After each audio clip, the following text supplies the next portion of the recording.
Hi friends, सबको good morning, जय हिंद, जय भारत। स्टॉप संस्कृत अध्ययन SNKY उपेंद्र सूरी चैनल में आपका स्वागत है। तो आज आप देख रहे हैं ये बच्चा का डिमांड के ऊपर से ही ये नदी का शब्द रूप आज लेकर के आए हुए हैं। और कारक विभक्ति का ये जो पांचवा जो पार्ट था उसको न लेकर के आने का कारण है कि थोड़ा आज क्लास लेट से शुरू हुआ है। और उसके बाद में डिमांड था कि नदी का शब्द रूप थोड़ा बताइए, जिसके इसमें बहुत सारे हमारे भाई जो हैं इसमें गलती करते हैं। तो आज इसको अगर समझ लेंगे तो इसमें गलती नहीं करेंगे आप। तो आइए देखते हैं इसका शब्द रूप कैसे बनाएंगे, जोड़ेंगे कैसे, इसमें हम कैसे पढ़ेंगे। बहुत सारे ऐसे भाई होंगे जो यहाँ न पढ़ते होंगे, लेकिन यह ध नहीं है। क्या है इसके बारे में जो पीछे वाला जो वीडियो था उसमें थोड़ा सा चर्चा किए थे कि इसमें क्या क्या चीज़ है। ये जो है नदी में, जिसमें नदी का शब्द रूप यहाँ देख रहे हैं ना, नद्याओं, तो इसको क्या पढ़ेंगे, नद्याओं पढ़ेंगे। क्यों?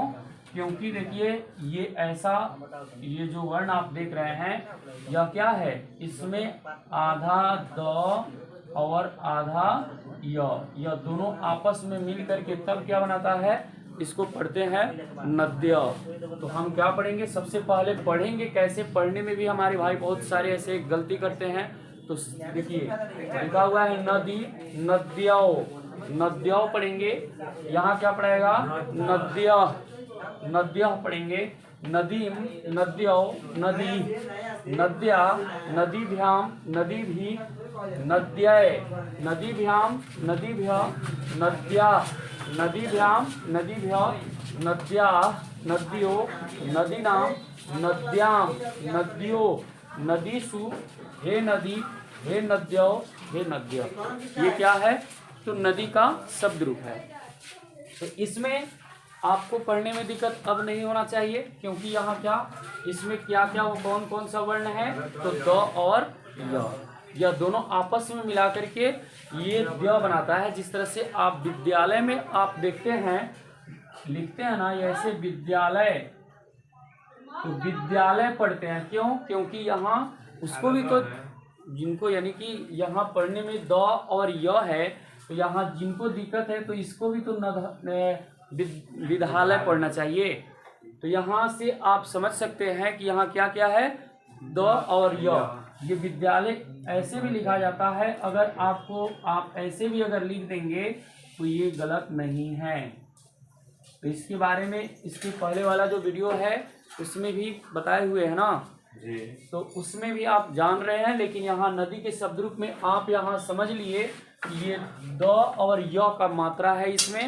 यह द और य जो है आधा आधा दोनों वर्ण आपस में मिल करके और द का निर्माण किया है।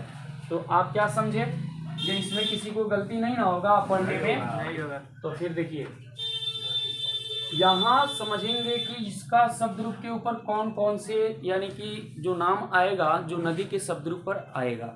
तो देखिए जैसे में नदी, लास्ट में क्या आ रहा है, बड़ी ई। तो अब जितना बड़ी ई अगर आ जाएगा वह भी कौन, स्त्रीलिंग। स्त्रीलिंग में अगर कोई लड़की का नाम अगर आएगा और लास्ट में बड़ी रहेगा तो उसको हम किसके शब्द रूप पर चलाएंगे, तो नदी के शब्द रूप पर उसको हम चलाएंगे। जैसे में मान लीजिए कहेगा अंजलि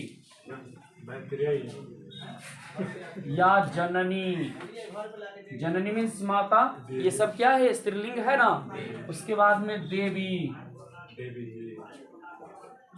सोनाली,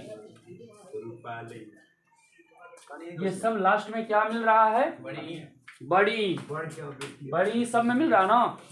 तो बड़ी जब मिल गया तो हम इसको क्या चीज के शब्द रूप पर चलाएंगे, नदी के, सब नदी के ऊपर जाएगा। अब यहाँ हम समझेंगे कि इसके जगह पर हम जोड़ेंगे कैसे। जहां जहां यहाँ द है उसी जगह पे आपको इसमें जोड़ने में थोड़ा दिक्कत होती होगी। तो आज समझेंगे, यहाँ से दिक्कत को समाप्त आज कर लेना होगा। देखिए मान लीजिए कि तृतीय विभक्ति एक वचन में क्या है, नद्या, नद्या। तो आपको ये ऐसे भी आप लिख सकते हैं। अगर ऐसे नहीं लिखने आएगा तो क्या कीजिएगा, आधा द और य आकार ऐसे भी अगर लिखिएगा तो ये आपका शब्द गलत नहीं माना जाएगा। क्यों? क्योंकि यहाँ सटा करके लिखा हुआ है और इसको आप अलग अलग कर दिए, तो इससे कोई दिक्कत आपको नहीं होने वाला है। तो यहाँ अगर ये समझ में नहीं आया तो ये तो समझ में आ गया कि क्या किया है, क्या किया है, नदी जो है लास्ट वाला वर्ण को जहां भी यहाँ द लिखा हुआ है ना, तो यहाँ क्या किया है, आधा द को करके और उसके बाद में फिर य को लेकर के आया है। तो देखेंगे यहाँ क्या करेंगे, यहाँ नद्या है तो हमको इसके जगह पर हमको अंजलि का शब्द रूप लिखना है, अंजलि का लिखेंगे।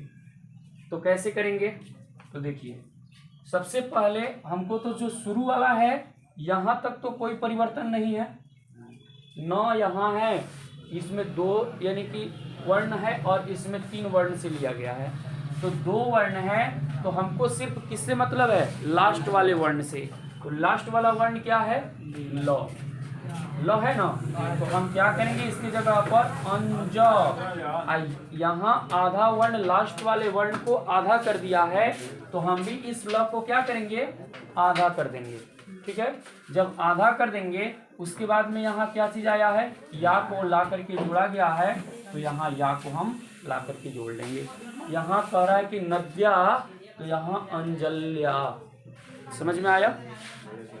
फिर उसके बाद देखिए, मान लीजिए कि हमको यहाँ जोड़ना है, ये शब्द अधिकांश अगर थोड़ा सा दिमाग अगर लगा देंगे तो ये भी याद करने में कोई दिक्कत नहीं होगी, क्योंकि ये सब लता के शब्दरूप के जैसे है।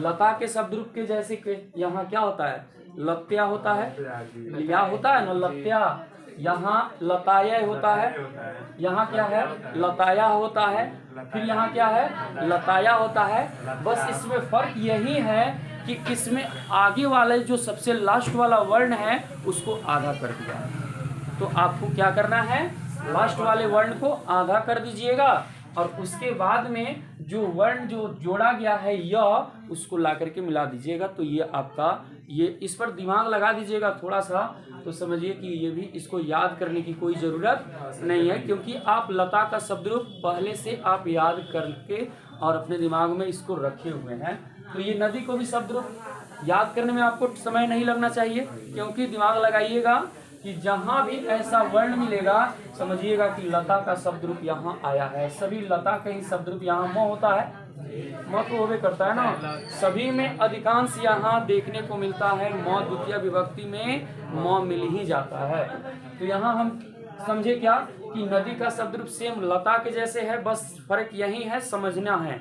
समझ में आ जाएगा तो सब याद हो जाएगा। समझ में आपको याद नहीं आ रहा है, समझ में अगर लता के शब्द रूप के ऊपर अगर नहीं समझेंगे तो याद करते करते रह जाइएगा, लेकिन ये क्या होगा कि आपको मिस्टेक कर देगा।